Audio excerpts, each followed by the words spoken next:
Diffuse action है इसका। अब अगर मैं पैरासिम्पथेटिक की बात करूँ, अगेन सबसे पहले हम ओरिजिन देखेंगे। तो पैरासिम्पथेटिक जो है वो यहाँ से नहीं निकलते, बल्कि पैरासिम्पथेटिक के कुछ फाइबर कहाँ से निकलते हैं, क्रेनियम से, और कुछ फाइबर निकलते हैं नीचे सैक्रम से। सो इसका जो ओरिजिन है वो हमारे पास क्या है, क्रेनियोसैक्रल। क्या ओरिजिन होगा पैरासिम्पथेटिक का, क्रेनियोसैक्रल। कौन सी क्रेनियल नर्व्स होती हैं, C3, 7, 9, 10 से पैरासिम्पथेटिक फाइबर्स निकलते हैं, या फिर S2, S3 और S4 से। थोरैकोलम्बर ओरिजिन है, क्रेनियोसैक्रल ओरिजिन है। दूसरी बात है कि इसके अंदर भी हमारे पास प्री गैंग्लियोनिक और पोस्ट गैंग्लियोनिक फाइबर्स होते हैं, ठीक है। प्री गैंग्लियोनिक और पोस्ट गैंग्लियोनिक फाइबर्स होते हैं, लेकिन ये फाइबर ना तो सिंपैथेटिक चेन में टर्मिनेट करते हैं, ना ही किसी पेरिफेरल गैंग्लिया में टर्मिनेट करते हैं।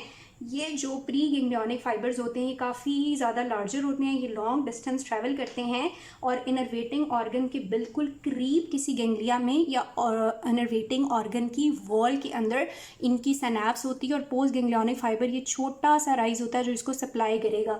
तो इनके प्री गैंग्लियोनिक लार्जर हैं और पोस्ट गैंग्लियोनिक शॉर्टर हैं। ये ना सिनेप्टिक चेन में टर्मिनेट करते हैं, ना किसी कोलेटरल गैंग्लिया में, बल्कि या तो ऑर्गन के करीब गैंग्लिया होगा या उसकी वॉल में सिनैप्स कर लेंगे, ठीक है।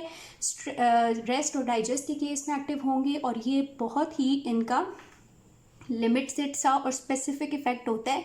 ये एट अ टाइम सिर्फ इंडिविजुअल ऑर्गन्स को इफेक्ट करते हैं या स्टिमुलेट करते हैं, ठीक है बच्चों।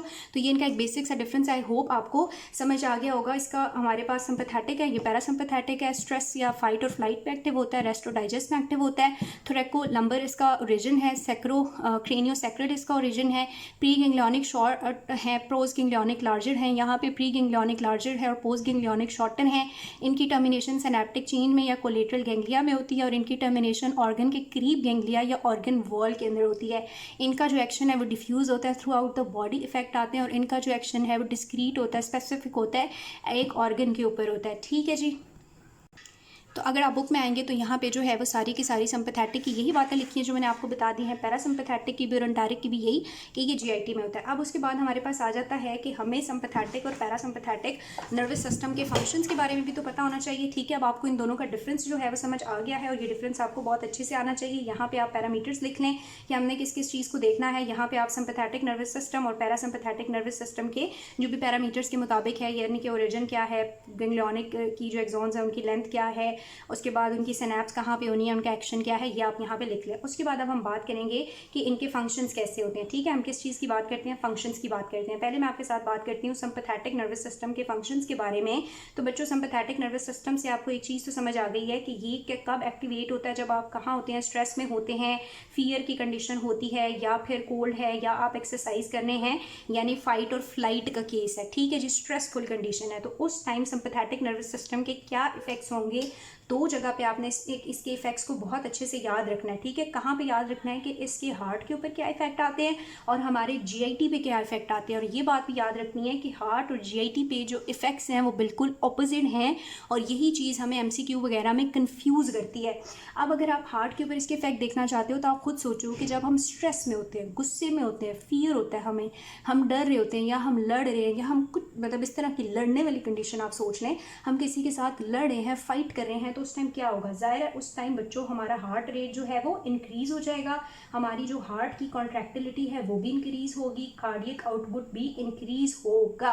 कार्डियक आउटपुट के इंक्रीज होने के साथ साथ जब हम स्ट्रेस ले रहे होते हैं तो हमारा जो एड्रीनल मेड्यूला होता है उसमें से स्ट्रेस हार्मोन रिलीज होता है, और स्ट्रेस हार्मोन आपको पता है कौन है, एपिनेफ्रिन। और वो एपिनेफ्रिन क्या करता है, कंस्ट्रक्शन करता है। तो जब हमारी ब्लड वेसल कंस्ट्रक्ट करती हैं, जाहिर है जब एक इंसान गुस्से में होता है तो हमें क्या खतरा होता है कि इसका ब्लड प्रेशर बढ़ जाएगा और इसको कुछ हो ना जाए, इसको हार्ट अटैक ना हो जाए, ये वो वगैरह, ठीक है। तो जब आप स्ट्रेस पे हैं, गुस्से में, आप फाइट की कंडीशन है, तो एक तो क्या हो रहा है कि हार्ट रेट बढ़ रहा है, हार्ट कॉन्ट्रैक्टिलिटी बढ़ रही है, कार्डियक आउटपुट बढ़ रहा है, और साथ ही साथ ब्लड प्रेशर बढ़ेगा। साथ ही साथ क्या होगा, आपका ब्लड प्रेशर बढ़ेगा क्योंकि ब्लड वेसल्स क्या हो रही होती हैं उस टाइम, कंस्ट्रक्ट हो रही होती हैं। और क्यों कंस्ट्रक्ट हो रही होती हैं, एपिनेफ्रीन रिलीज होना शुरू हो जाता है एड्रीनल मेड्यूला में से।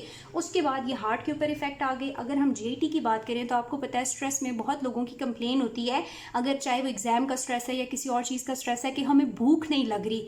तो हार्ट की एक्टिविटी को सिंपैथेटिक नर्वस सिस्टम ने इन्हेंस किया, इंक्रीज किया, हार्ट को एक्टिवेट किया है, जबकि GIT को ये क्या करता है, इसको ये इनएक्टिवेट कर देता है। यानी कि GIT की सारी एक्टिविटी एक्टिविटी कम हो जाती है, मोटेलिटी कम हो जाती है, उसकी सिक्रीशन कम हो जाती है, जिस वजह से हमें भूख नहीं लगती। उसके बाद एक और इफेक्ट आप आइज़ के ऊपर देखो, ज़ाहिर है जब कोई बंदा हमसे लड़ रहा होगा या तो हम कहते हैं ना वो मुझे आंखें फाड़ फाड़ के देख रहा था, ठीक है, आंखें खुल जाती हैं। खुलने का क्या मतलब है कि हमारा जो प्यूपिल होता है वो क्या होता है, डायलेट कर जाता है। प्यूपिल क्या करता है, डायलेट करता है। ये सारी चीज़ें आपने प्रैक्टिस भी की होंगी, देखी भी होंगी और इनको आप फील भी कर सकते हो कि गुस्से के अंदर हार्ट रेट बढ़ता है, कार्डिक आउटपुट बढ़ता है, ब्लड प्रेशर बढ़ जाता है पेशेंट का, उसको भूख नहीं लगती, ठीक है जी।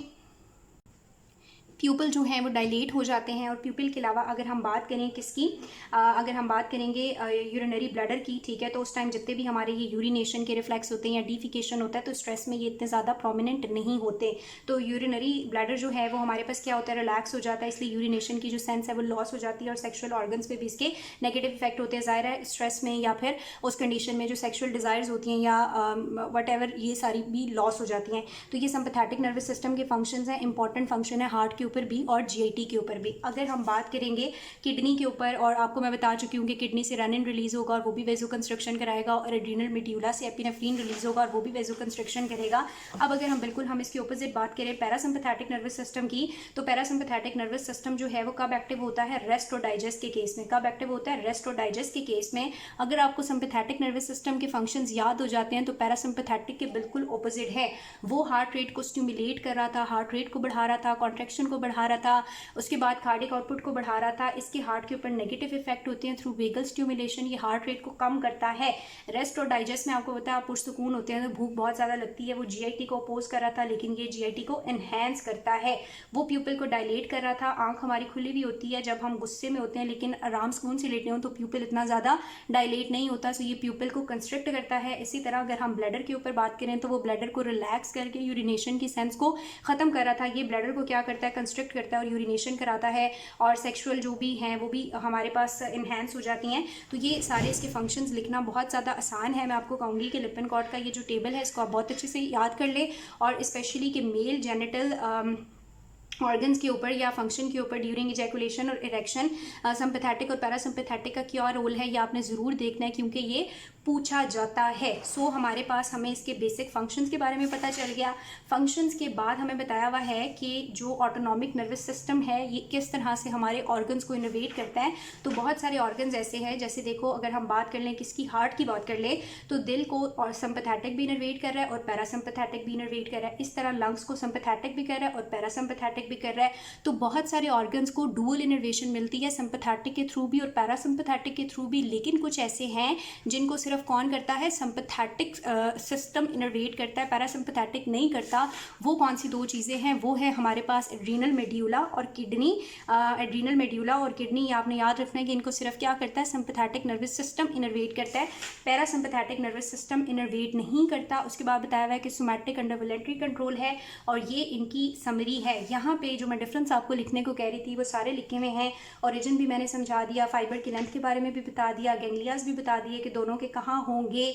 उसके बाद जो है हमने डिस्ट्रीब्यूशन और रिस्पॉन्स की बात भी कर ली कि सिंपैथेटिक का बड़ा डिफ्यूज रिस्पॉन्स होता है थ्रू आउट द बॉडी और पैरासिम्पैथेटिक का लिमिटेड होता है, स्पेसिफिक होता है।